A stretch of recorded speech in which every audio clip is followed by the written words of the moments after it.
에 관하여는 너에게 쓸 것이 없음은 주의 날이 밤에 도적같이 이를 줄을 너희 자신이 자세히 압니다.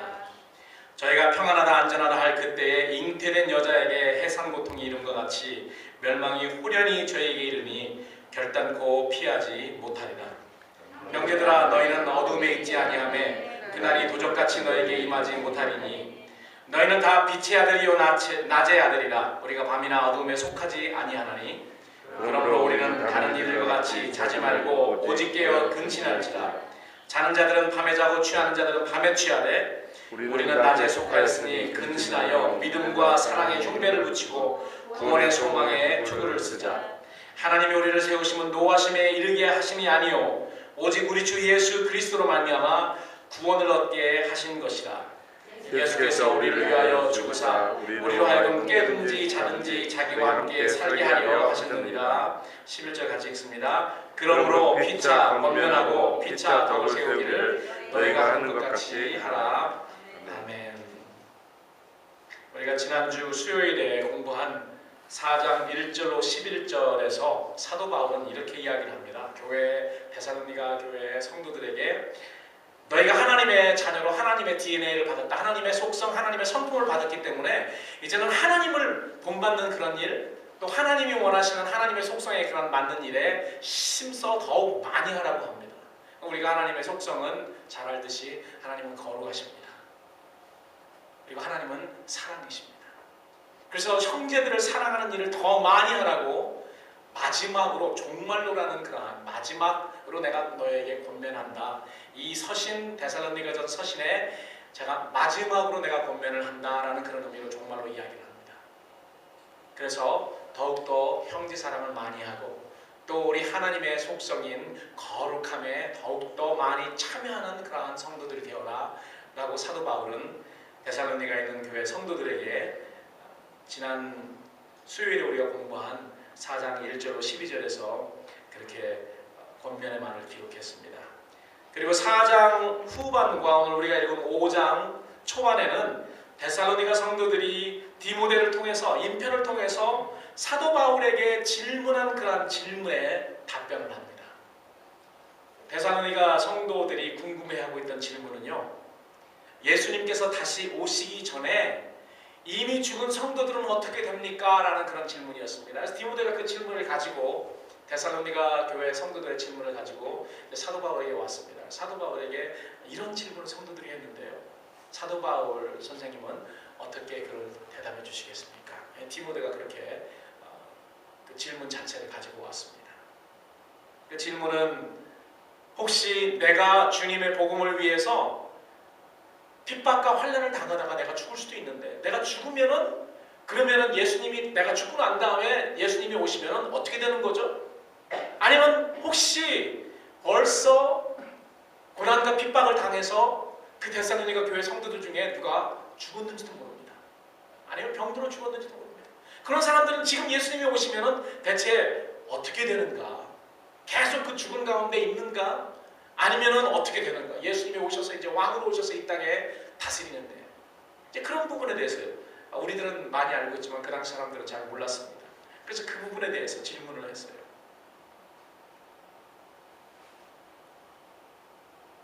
그들은 예수님께서 다시 오실 때 이미 죽은 그런 사람들은 자기들과 함께 예수님의 기쁨에 참여하지 못할까봐 하는 그러한 걱정이 있었던 것입니다. 그 질문에 대해서 사도 바울은 오늘 우리가 읽은 5장과 또 우리가 공부는 안 했지만 4장 후반에서 이렇게 이야기합니다. 4장 후반에서 예수님께서 다시 오시면 살아있는 우리들이 그리스도 안에서 먼저 죽은 자들에 비해서 앞서지 못한다. 살아있는 우리들이 죽은 그 사람들보다 더 앞서지 못한다라고 이야기합니다. 그 사람들의 질문은 뭐냐면 이미 죽은 사람들은 불쌍한 사람들. 그럼 그 사람들은 어떻게 됩니까? 예수님 오시면 우리 살아있는 사람 예수님과 함께 예수님의 나라에 참여하지만은 그 이미 죽은 그런 사람들은 예수 그리스도 안에서 죽은 그런 사람들은 어떻게 됩니까? 불쌍한 거 아닙니까? 우리들과 함께 그 기쁨에 참여하지 못하니까 불쌍한 거 아닙니까? 이렇게 질문을 해왔는데 사도 바울은 결단코 살아있는 너희들이 죽은 그 성도들에 비해서 앞서지 못한다는 것입니다.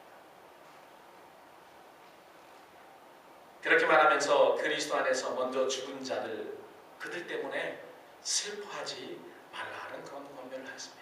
예수 그리스도 안에서 예수 그리스도를 믿는 그런 믿음 가운데서 죽은 그 성도들에 대해서는 슬퍼하지 말라는 겁니다. 예수 그리스도의 재림은 그렇기 때문에 그리스도 안에서 이미 죽은 자나 그리스도 안에서 살아있는 모든 성도들에게 궁극적인 기쁨과 소망을 주는 것입니다. 그래서 우리 그리스도인들이 이 세상에 살면서 가장 큰 소망, 우리가 대망이라고 할 수 있죠. 가장 큰 소망이 무엇인가? 그것은 예수님께서 오실 때에 예수님의 그 모습에 우리가 참여하는, 예수님은 재림하시고 우리는 그 예수 그리스도의 부활에 참여하는 그 예수 재림의 날, 그날, 성경은 구약의 많은 선지자를 통해서 그날에 대해서 많이 이야기를 합니다. 그 날을 우리가 소망하며 기다리고 사는 것이 그리스도인들의 가장 큰 축복이요 기쁨이요 소망인 것입니다. 예수 그리스도를 믿는 믿음 안에 있는 우리들에게 이렇게 궁극적인 기쁨과 소망을 주는 예수 그리스도의 재림의 날은 그러면 언제일까? 언제 예수님께서 다시 오셔서 그의 영광의 나라의 왕으로 임하시게 되는 것일까? 사도 바울은 그러한 질문에 대해서 분명히 데살로니가 그 교회의 성도들은 그 질문을 했던 것 같아요. 죽은 자는 어떻게 되는 것입니까? 예수님은 언제 다시 오십니까? 그렇기 때문에 5장 1절에 그렇게 이야기합니다. 형제들아, 때와 시기, 예수 그리스도께서 오시는 그 때와 시기, 그거에 대해서 너에게 쓸 것이 없다. 너희들이 이미 다 잘 알고 있기 때문에 내가 더 이상 쓰지 않아도 된다는 것입니다. 그러면서 오늘 본문이 시작이 됩니다. 사도 바울은 오늘 우리가 읽은 본문 5장 1절로 11절에서 이 질문에 대한 답을 하고 있습니다. 주님께서 다시 오시는 재림의 때와 시기에 관해서 성도들이 알아야 될 그러한 상황에 대해서 오늘 이야기하고 있고 또 권면하고 있는 것입니다. 여러분, 사도 바울이 이 편지를 썼을 때와 지금은 2000년 차이가 났죠. 그래서 예수님이 오실 날이 사도 바울이 이 편지를 쓰던 때보다 2000년 더 가까워졌습니다. 그리고 우리가 이 세상에 돌아가는 모든 징조들을 보면은 진짜 우리는 마지막 시대에 살고 있습니다. 그렇기 때문에 저는 강단에서 더 마지막 때에 관한 그런 이야기를 많이 해야 된다고 생각해요. 그것으로 인해서 뭐 사람들을 겁주려고 하는 것이 아니고 사람들로 하여금 준비시키고 예비시키고 우리 주님이 오시더라도 아름다운 그런 모습으로 맞이할 수 있도록, 정결한 신부의 모습으로 맞이할 수 있도록 우리는 준비시켜야 되기 때문에 더 이런 말로 권면해야 되는 것입니다. 사랑하는 성도 여러분, 우리는 정말 예수님의 재림 그 세대가 우리 코앞에 가까이 왔다는 것을 우리는 잊지 말아야 됩니다. 아이를 임신한 산모들은 아이가 태어날 그러한 영어로는 듀데이트라고 그러잖아요. 그래서 병원에 우리가 임신을 해서 병원에 가면은 듀데이트를 계산해가지고 줍니다. 남아 있습니다. 항상 그날이 맞지는 않지만은 비슷하게 납니다. 그날이 가까이 오면은 바짝 산모들은 긴장을 합니다. 그리고 준비하면서 합니다. 언제든지 무슨 징조가 일어나면, 어떤 징조가 보이면은, 사인이 보이면은 병원에 뛰어가는 게 아니라 운전하고 가죠.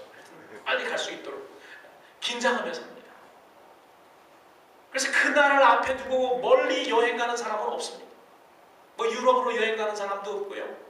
그리고 쉽게 돌아올 수 없는 그런 곳에 위치한, 그런 곳에 가는 그런 산모들도 없습니다. 항상 집에서 누가 병원에 데려다 줄 수 있는 그런 사람이 있는 데서, 항상 그런 데서 긴장함이 있어요. 그 산달이 오면 올수록, 더 가까우면 가까울수록 더 긴장하고 더 준비하면서 합니다. 항상 자기 몸에 일어나는 징조들을 살펴서 언제든 병원에 갈 준비를 하고 사는 것입니다. 만약에 9개월이 넘었는데도요, 만약에 그러한 생각을 하지 않고 산다면 그 산모들은 진짜 어리석은 산모들이죠. 항상 준비합니다. 예수님은 마태복음 24장 6절로 8절에서 제자들에게 그 징조, 그 사인이 무엇인지에 대해서 다음과 같이 이야기를 했습니다. 이런 사인들이 보이면은요, 우리들도 예수님 앞에 달려갈 준비를 해야 됩니다. 이런 사인이 보이는데도 불구하고 아직 아이가 나오지 않겠지 하고 멀리 이상한 곳에 가는 사람은 없다는 거죠. 우리 주님은 그 사인에 대해서, 그 징조에 대해서 이렇게 이야기하십니다. 난리와 난리의 소문을 듣겠으나 너희는 삼가 두려워 말라. 이런 일이 있어야 하되 끝은 아직 아니니라. 민족이 민족을 나라가 나라를 대적하여 일어나겠고 처처의 기근과 지진이 있으리니 이 모든 것이 재난의 시작이니라. 산달이 가까이 온다는 말이에요. 이런 일들을 보면은 산달이 가까운 산모처럼 준비하고 예비하라는 거예요. 이 언제 그런 일들이 있으면 언제 어떻게 들이닥칠지 좀 후회 올 수도 있고 전에 올 수도 있지만은 언제 올지 모른다는 거예요. 여러분 임신해서 아이 낳으신 분들은 알지만은 뭐 그 듀데이트가 정해졌다고 딱 그 듀데이트에 나는 그런 나오는 애들도 있긴 있지만 딱 그 전에 나오는 애들은 많지 않습니다. 어떤 경우에는 몇 주일 더 빨리 나오는 수도 있고 어떤 경우는 또 며칠 더 늦게 나오는 수도 있습니다. 그렇기 때문에 몰라요. 산달이 가까우면 그렇게 바짝 긴장해가지고 살아요.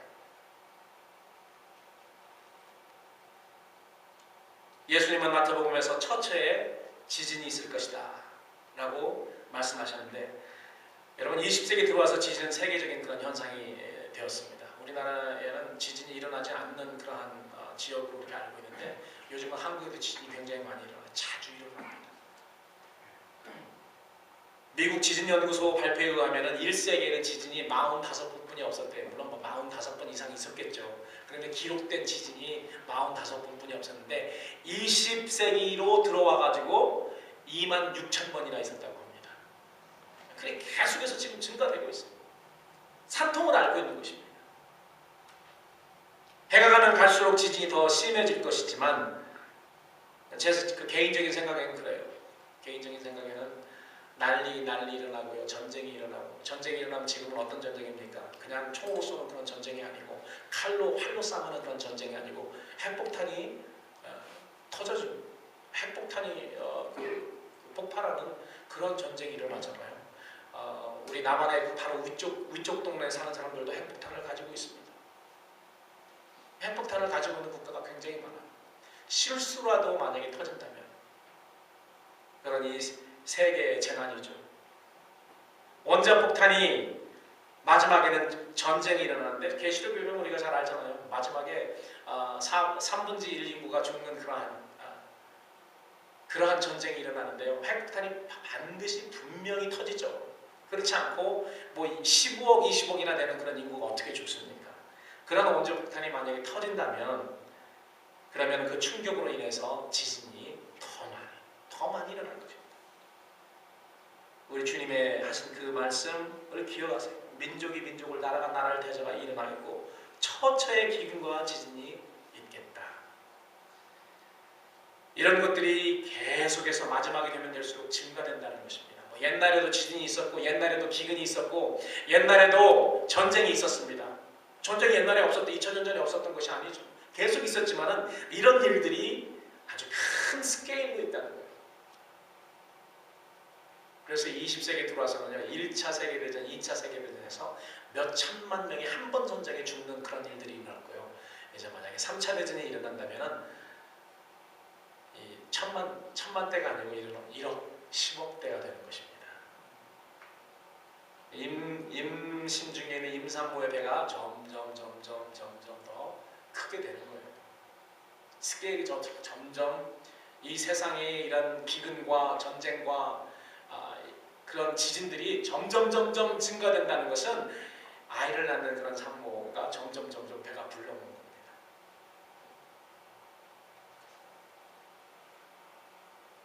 그러나 여러분 아이가 나오기 전에 일어나는 결정적인 징조는 그 징조가 보이면 무조건 병원으로 뛰어가야 되는 그런 징조가 있는데 우리가 잘 알듯이 그 양수가 터지는 것입니다. 저희 첫 번째 아이 때는 양수가 터졌는데도 몰랐어요. 그 경험이 없었어요. 주님도 마태복음 24장 15절을 이하해서 그와 비슷한 사건이 일어날 거라고 해서 우리는 그렇기 때문에 하나님이 주신 그런 모든 상황 속에서 아이를 임신하고 아이가 낳는 그런 상황 속에서도 하나님이 그렇게 하시겠구나. 이 징조를 보고 알 수 있는 거예요. 예수님이 제자들과 유대인들에게 그렇게 말했잖아요. 너희들은 이 하늘의 그런 징조를 보고도 내일 날씨가 맑고 내일 비가 오겠구나 알 수 있으면서 왜 그런 징조를 보고도 재림의 그런 징조를 알지 못하느냐 이렇게 말했다. 자연적인 그런 현상, 삶리적인 현상을 통해서도 우리는 배워야 할 것이 있습니다. 예수님도 마태복음 24장에 그 양수가 터지는 사건, 그거 있으면 무조건 달려가라는 거예요. 그런 사건을 이야기하십니다. 마태복음 24장 15절에 보면 그러므로 너희가 선지자 다니엘의 말한 바 멸망에 가증한 것이 거룩한 곳에 선 것을 보거든 읽는 자는 깨달을진저. 그때 유대에 있는 자들은 산으로 도망할지어다. 지붕에 있는 자는 집 안에 있는 물건을 가지고 내려가지 말며 밭에 있는 자는 겉옷을 가질러 뒤로 돌이키지 말지어다. 그날에는 아이 뺀 자들과 젖 먹이는 자들에게 화가 있으리로다. 너희의 도망하는 일이 겨울에는 안식일이 되지 않도록 기도하라. 이는 그때 큰 환난이 있겠습니다. 창세로부터 지금까지 이런 환난이 없었고 후에도 없으리라. 여러분, 그 정도 되면은요, 그 정도 되면은 우리 이제 주님이 바로 코앞이구나라고 알아야 된다는 것입니다.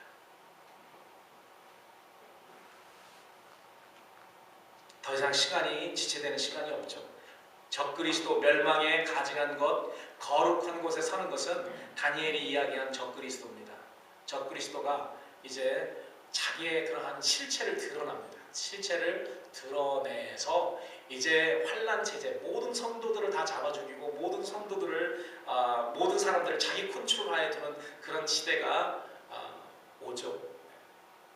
만약에 그런 것에서 만약에 자기를 하나님이라 이야기하면서 모든 사람을 다스리는 그런 시대에는요, 만약에 그때까지 우리가 준비되지 않았으면요, 우리는 끝입니다. 그 전에 준비되어 있어야 돼요. 환난 시대에는 알고 준비된 상태에서 들어가는 사람과 모르고 무방비 상태에서 들어가는 자들은 천지차이입니다. 우리가 믿음으로 준비해서 우리가 예수님을 위해서 환난받고 예수님을 위해서 고난받고 왜 고난받아야 되는지, 왜 환난을 당해도 우리가 승리해야 되는지 그런 모든 것을 배우고 갖추고 무장해서 그때 들어가는 사람은 믿음으로 인해서 어떤 환경, 어떠한 환난도 에서도 우리가 승리할 수 있을 거예요.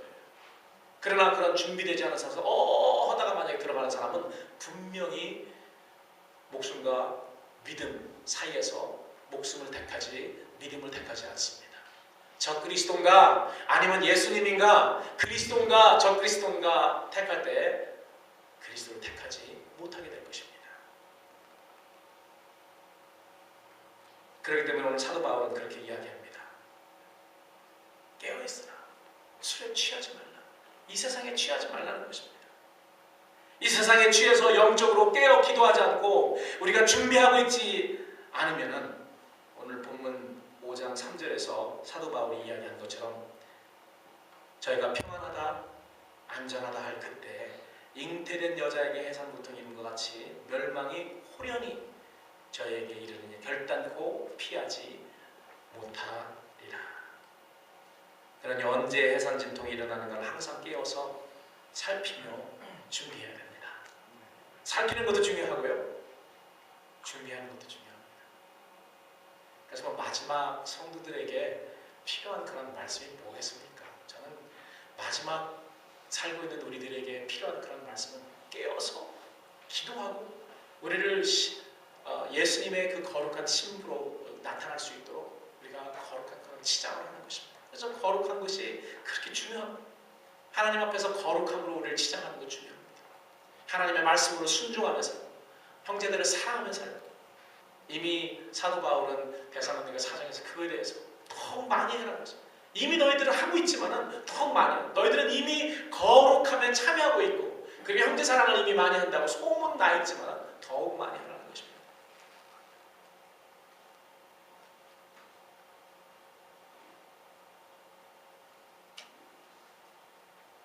오늘 우리가 읽은 본문에서 중요한 두 가지의 대명사가 있습니다. 여러분 한번 다시 5장 1절로 12절을 보시기 바랍니다. 중요한 대명사가 있습니다. 보면은 그들, they, 저희라는 그런 말이 있고 너희라는 그런 말이 계속적에서 나오죠. 저희들, 그들, 그리고 너희들은 성도들이고 저희들은 예수님 모르고 사는 그런 사람들이죠. 그래서 저는 오늘 본문을 보면서 여기에서 저희들이라고 불린 사람들은 대체 누구며 너희들이라고 불린 사람들은 누구인지 여러분들과 함께 살펴보기를 원합니다. 어젯밤에 저희 집사람과 함께 침대에서 잠자리에 들면서 어떤 그 유튜브에 나온 비디오를 하나 보고 잤습니다. 그건 뭐냐면은 남미에서 8명의 친구들이 남미에서 8명이 어떻게 같이 그 경험을 했는지 모르겠어요. 7명이요? 8명이요? 네? 7명이에요? 8명이요? 7명. 7명이든 8명이든 하여튼 7명의 남미의 그 사람들이 경험을 했는데 어떤 경험을 했냐면 지옥에 갔다 온 경험을 해가지고 그것을 비디오로 만들었어요. 비디오로 만들어가지고 지옥이 얼마큼 처참한 곳인지 그리고 간절하게 그 비디오를 듣는 사람들에게 권면하는 그런 말씀을 굉장히 길더라고요. 30분도 더 되는데 1시간이 넘어요. 저는 1시간 다 보지 못하고 잠잤어요. 근데 하여튼 중요한 건 다 봤습니다. 근데 그걸 들으면서 이건 진짜 그 간증, 지옥에 갔다 온 그 간증에 의하면은요, 이 세상에 구원받을 사람 그렇게 많지 않더라고요. 구원받을 사람 많지 않아요. 별의별 이유 때문에 지옥 온 사람들이 많더라고요. 그런데 다 예수님이 물어봐요. 그 사람들 너는 어찌하여 여기 왔느냐? 그런데 이야기를 하는데요, 다 성경에 나온 그 이유 때문에 왔어요. 우리가 하나님의 말씀을 보는데 정확하게 보지 않고 에이 설마 하고 그냥 지나간 그런 부분들이 그대로 그냥 예수님이 그 말씀, 예수님 거기서 말씀, 내가 이런 말을 어디에다 해쳤느냐? 믿는 사람, 믿었던 그런 사람들이 엄청나게 많이 있어요. 그리고 주님 그래도 나는 하는데 할 말이 없고 내가 미리 여기다 써놓잖아. 이런 사람은 천국에 들어오지 못한다고 했는데 내가 언제 천국에 들어오는 게 쉽다고 했는데 쉽게 살다가 너는 그곳에 오잖아. 계속해서 그런 증거뿐인데 이거 우리가 이렇게 믿다가 진짜 구원 받을 수 있을까? 지금 완전히 그냥 잘못 가르치고 있다는 그런 생각이 들어요. 마지막에 그 간증의 마지막에 그 메시지는 궁극적인 메시지는 뭐냐면 회개예요. 회개. 무슨 가슴 치고 회개하는 것이 아니고요. 우리 회개 잘 알잖아. 회개는 뭐냐면은 하나님의 말씀을 순종하고 살지 못한 그런 사람이 하나님의 말씀을 순종하고 사는 것입니다. 거룩하라. 내가 거룩하니 너도 거룩하라 하는 것을 그 말씀대로 순종하며 사는 것입니다. 나는 사랑하기 때문에 너희도 형제 사랑하라. 사랑하라. 이 말씀을 들었기 때문에 우리가 그대로 순종하는 것이 회개입니다. 눈물 콧물 흘리는 것도 회개일 수 있지만요, 아무리 눈물 콧물 흘리고도 내가 하나님의 말씀대로 살지 않고 순종하지 않으면 그 눈물 콧물은 아무것도 아니라는 거죠. 하나님 앞에서 사기예요. 괜히 회개하는 척하고 실질적인 회개는 하지 않는 것.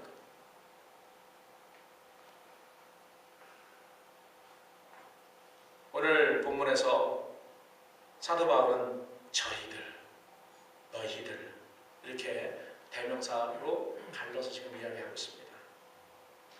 오늘 설교 제목이 그날로 도적같이 너희에게 임하지 못하게 하라. 그날로 너희에게 도적같이 임하지 못하게 하라. 여러분 우리가 보통 알기로는 예수님이 도적같이 온다고 알고 있습니다. 그렇지 않습니까? 성경에 보니까 계시록에 2번 있고요. 복음서도 있고 베드로전서에도 있고 베드로후서에도 있고 한 4번 정도 도적같이 온다는 그런 말씀이 있어요. 그런데 오늘 본문에는 여러분 2절을 보시기 바랍니다. 2절 우리가 같이 한번 읽어볼까요? 시기와 가나에 너에게 쓸 것이 없으면 다 같이 시작.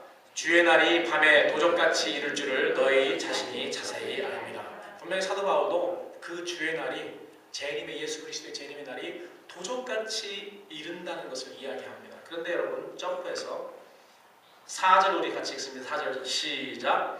형제들아 너희는 어둠에 있지 아니하매 그날이 도적같이 너에게 임하지 못하느니. 어떤 사람에게 도적같이 와요. 일반적으로는 도적같이 오고 또 어떤 사람에게 도적같이 오지 않는다는 것입니다. 저희들에게는 도적같이 오고요. 너희들에게 도적같이 오지 않는다는 게 너희들이 누굽니까? 너희들이 누구예요? 너희들이 오늘 4절에 보니까 너희는 어둠에 있지 아니하매, 어둠에 있지 아니한 그런 사람들, 그 사람들에게는 도적같이 오지 않는다는 것입니다. 도적같이 오지 않아요.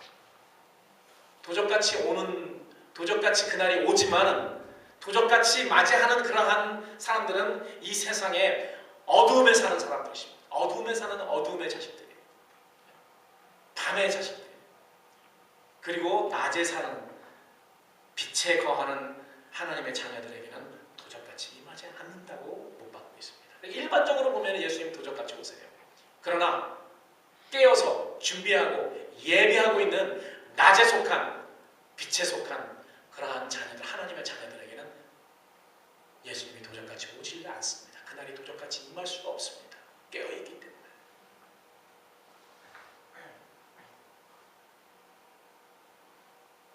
그러나 여러분, 우리가 중요할 것은, 그래 나는 그래도 성도고 믿는 자인데 교도 열심히 다니고 직분도 있고 그런데, 어저께 그 비디오를 들으면서 야, 목사님들도 계시고 장로님들도 계시고 별의별 사람들이 다 있더라고요. 거기에 아무리 믿는 자, 그리스도인, 하나님의 자녀라는 명칭을 가지고 있다 할지라도 주님이 오시는 그날 깨어 예비하고 있지 않으면 그날이 밤에 도적같이 이르게 된다는 거예요. 사도 바울의 중심 메시지는 거기에 있습니다. 이 세상살이에 취해서 세상이 어떻게 돌아가는지도 모르다가 주님의 그날이 임하였는데도 예비하지 않아서 그날이 임한 것도 모르면은 특별히 안타까운 사람들이 누굽니까? 그동안 평생 믿었던 사람들 아니에요. 평생 나는 그래도 교인인데, 나는 믿는 사람인데, 나는 그래도 그리스도인이었는데, 나는 그래도 주님을 위해서 이렇게 살았는데 라고 하는 사람들이 제일 안타까운 거 아닙니까? 그렇기 때문에 우리는 주님의 날에 대해서 정확하게 그리고 자세하게 알아야 됩니다. 이 날은 깨어서 예비하고 있는 성도들에게 가장 기쁜 날이지만 이 세상에 취해서 평안하다 안전하다 하며 잠자고 있는 그런 사람들에게는 가슴을 치며 통곡하는 그런 날이 될 것이기 때문에 그렇습니다. 계속해서 오늘 하루 종일 그 생각이, 비디오 본 생각. 거기서 외치는 사람들이, 예수님에게 그 사람들이 보면서 반절 정도 나오고요. 예수님과 대화하는 그런 모습들이 계속 리피트되면서 사는 사람들이 계속 나와요. 근데 그 사람들이 한결같이 하는 말이 무슨 말이냐면, 동일하게 하는 말이, 주님 단 1초도 좋으니까 여기서 나를 좀 구해주세요. 오죽하면 1초 하는 말을 계속해요. 1초도 좋으니까 여기서 제발 나 좀 쉬게, 1초만 쉬게 해주세요. 그게 그 사람들의 요청사항이에요. 1초만요. 1초. 근데 예수님이 그때 뭐 말씀하시냐면은, 계시록 말씀을 딱 주시면서 밤낮 쉼이 없으리로다. 그 말씀을 딱 들으면서 밤낮 쉼이 없어. 어떤 사람들은 밤낮 쉼 없이 이런 고통을 당한다.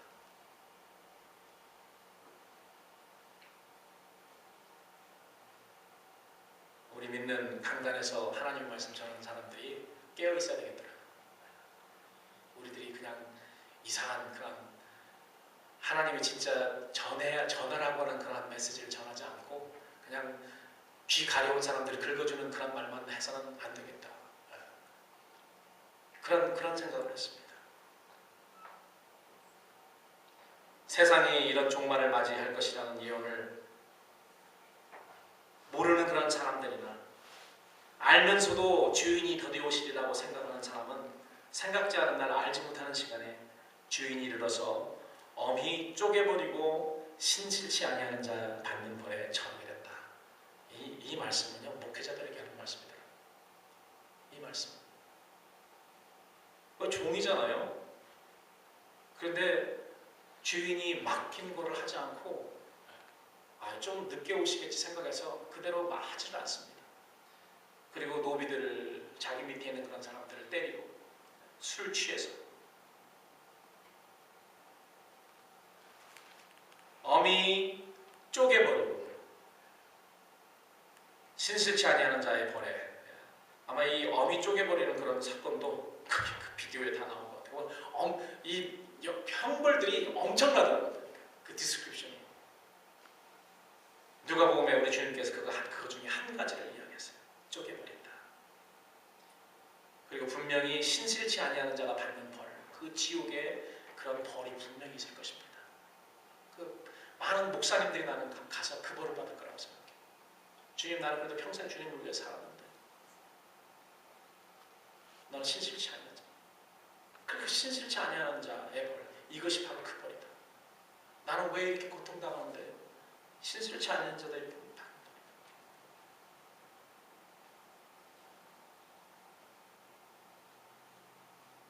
마태복음 25장에서 주님은 그날 예비되지 않은 사람들을 비유해서 등불에 사용할 기름을 준비하지 않은 그런 상태에서 신랑을 맞이하러 나간 미련한 5처녀로 우리 주님은 그들을 비유했습니다. 주님은 이들을 향해서 뭐라고 이야기하십니까? 진실로 너희에게 이르노니 내가 너희를 알지 못하노라. 아무리 소리쳐도 아무리 애원해도 우리 주님은 내가 너희를 알지 못한다. 그렇게 말씀하실 것이라는 것입니다. 우리 주님은 제자들에게 그런즉 내가 너희에게 내가 너를 알지 못한다고 말하지 못하도록 그런즉 너희들은 깨어있으라. 너희는 그들과 그 실을 알지 못하느니라. 저희들은 그런 사람이고요. 너희들이라고 불린 자들은 주님의 날이 밤에 도적같이 이르지 못하는 그런 사람들입니다. 사절에 보니까 형제들아 너희는 어둠에 있지 아니하매 그날이 도적같이 너에게 임하지 못하리라. 왜 그날이 성도들에게 도적같이 임하지 못하는가에 대해서 다음과 같이 사도 바울은 말합니다. 그 이유는 5절에 나와 있는데 5절 성도들은 다 빛의 아들이요 어둠에 속하지 않았기 때문에 그날이 도적같이 임하지 못한다는 것입니다. 두 번째는 성도들은 다 낮의 아들이요 밤에 속하지 않았기 때문에 그날이 도적같이 오지 못한다라고 사도 바울은 그렇게 이야기했는데요. 그 말이 맞는 말이지만 저는 그걸 좀 바꿔보고 싶어요. 어떻게? 성도들은 다 낮의 아들이고 밤에 속하지 않았기 때문에 빛에 속했기 때문에 그날이 도적같이 임하지 않는다라고 사도 바울 선생은 이야기했지만 거기에 더 보태서 저는 그렇게 생각해요.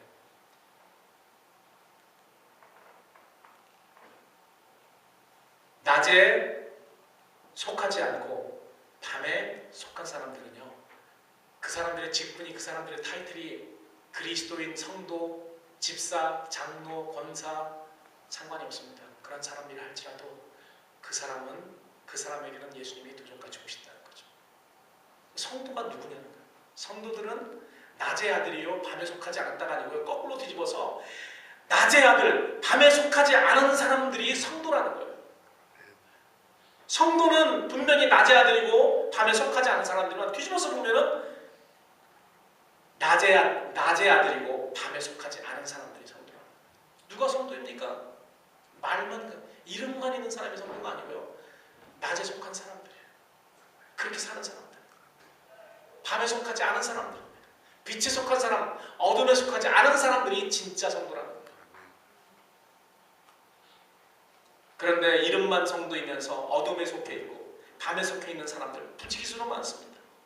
제일 가슴을 치고 이빨을 갈 사람들, 그런 사람들은 그거예요. 그래도 평생 그리스도인이라는 이름으로 살았는데도 불구하고 거기에 들어와 있는 사람들, 밤에 속해 있기 때문에 영적으로 깊은 숙면을 하고 있으며 이 세상 살이에 취해 있는 사람들. 그런데 그런 사람들에게 주님의 날이 반드시 도적같이 생각지 못하는 날이 임하게 된다는 거예요. 그러나 깨어서 기도하고 주님의 날을 예배하는 사람들에게는 주님의 날이 도적같이 결코 임하게 되지 않는다고 이야기합니다. 6절 오늘 우리가 읽은 초반에 연결어 그러므로는 중요해요. 그러므로 우리가 낮에 속하에 있고 빛에 속하 있는 사람들이 성도이므로, 그러므로 그러한 성도들에게는 해야 될 일이 있다는 것입니다. 6절, 7절, 8절 그러므로 우리는 다른 이들과 같이 자지 말고 오직 깨어 근신할지라. 여러분, 우리가 진짜 참 성도라면, 그리고 참 낮과 빛에 속한 그런 성도라면 우리에게 권면하는 그런 말씀이 있습니다. 우리는 성도이기 때문에, 우리는 낮에 속해 있기 때문에 그 낮에 속해 있는 사람은 반드시 이렇게 하는 것입니다. 다른 들과 같이 자지 말고 오직 깨어서 근신하자. 자는 자들은 밤에 자고 취하는 자들은 밤에 취하되 우리는 낮에 속했으니 근신하여 믿음과 사랑에 흉배를 붙이고 구원의 소망의 투구를 쓰자. 그렇기 때문에 빛에 속한 우리 성도들은 영적으로 잠자거나 세상살이에 취해 있지 않습니다. 주님의 날이 우리에게 도적같이 임하는 것을 막으려면 그렇게 해야 되기 때문이죠. 그래서 두 가지만 말씀드리고 결론의 말씀드렸습니다. 여기서 우리에게 사도 바울이 데살로니가 성도들뿐만이 아니고 마지막 세대에 살고 있는 우리 성도들에게도 권면하는 말씀이 뭐냐면 깨어 근신하라는 거죠. 깨어 근신하라. 깨어 근신하는 게 뭐냐면 믿음과 사랑의 흉배를 붙이고 구원의 소망의 투구를 쓰는 겁니다. 그게 근신하는 거예요. 깨어있는 사람, 부지런하게 삼가다는 그런 말은 무슨 말이냐면 근신한다는 말은 믿음과 사랑을 우리의 삶에 적용하는 거죠. 흉배를 붙이라는 것을 적용하는 것입니다. 그리고 구원의 소망과 투구를 쓰자. 우리는 구원의 소망이 있잖아요. 어떤 어려움이 우리에게 닥치더라도 어떤 마지막에 어떤 그런 환난이 우리에게 닥치더라도 우리에게는 구원이라는 그런 소망이 있습니다. 이 소망 때문에 우리가 모든 환난과 모든 고통과 모든 어려움과 모든 비참함과 모든 조롱을 견딜 수 있는 것입니다. 이 소망이 내 마음에 진짜로 100% 와 닿는 사람, 강한 그런 소망, 강한 믿음이 있는 사람은 그것을 더 강하게 이길 수 있는 거죠. 그러나 우리에게 구원이 있다는 예수 그리스도 안에 구원이 있다는 그런 믿음이 적은 사람은요, 소망도 적을 뿐더러 환난을 이겨낼 그런 힘이 없어요. 그렇기 때문에 오늘 사도 바울은 구원의 소망의 투구를 쓰라는 거예요. 하나님 말씀 날마다 읽고요, 우리에게 그 영원한 그런 소망이 있는 것을 알아야 됩니다. 그리고 흉배를 붙이는 것은 우리가 믿음으로 사랑의 행위를 하는 거죠. 계속 우리 예수 그리스도 담은 그런 거룩함에 참여하는 것입니다.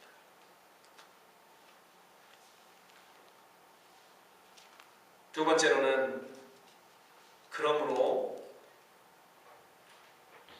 마지막 11절 말씀입니다. 우리 11절 말씀 다 같이 읽도록 하겠습니다. 11절 말씀 시작. 그러므로 피차 권면하고 피차 덕을 세우기를 너희가 하는 것 같이 하라.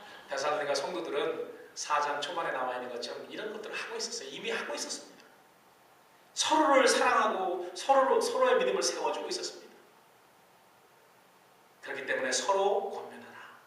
목사가 성도들에게만 하는 것이 아니고 성도들끼리도 권면하라. 또 성도들도 목사를 세워주고 지쳐있고 힘들어 있을 때 성도들이 어떻게 목사님들을 세워줄 수 있는지 지난주에 여러분들께 말씀드렸습니다. 성도들끼리 서로 믿음을 북돋아주고 세워줘야 됩니다. 우리 주님이 그 교회를 세우시는 일을 지금 하고 있잖아요. 사실 세우는 사람 그 안에는 예수 그리스도의 영이 들어있어서요. 그런 사람들이 성도를 세우잖아요. 성도들을 세우고 예수님은 그러한 성령을 통해서 그 종들을 통해서 지금도 교회를 세우고 계십니다. 그래서 오늘 사도 바울은 그런 권면, 그러므로 피차 권면하고 서로 권면하는 것입니다. 피차 세워주기를 지금 너희들이 하고 있는 것처럼 그렇게 하라는 것입니다.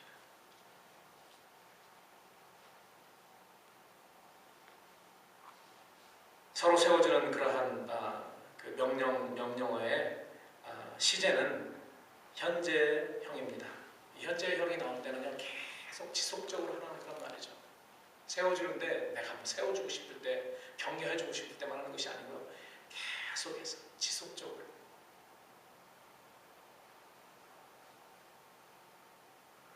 주님의 날이 이제는 곧 우리 앞에 닥쳐왔습니다. 세계에 돌아가는 모든 현상과 모든 일들이 그것을 이야기합니다. 그러나 우리가 그날이 우리에게 도적같이 임하지 못하도록 우리는 깨어서 기도하며 그날을 예배해야 됩니다.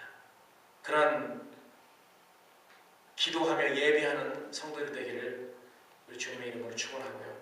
그렇게 되도록 오늘 밤에 여러분들이 주님 앞에 그런 은혜를 받고 주님의 주시는 그런 지혜와 주님이 주시는 그런 능력으로 그렇게 할 수 있도록 그렇게 간구하시고 기도하는 밤이 되기를 우리 주님의 이름으로 축원합니다.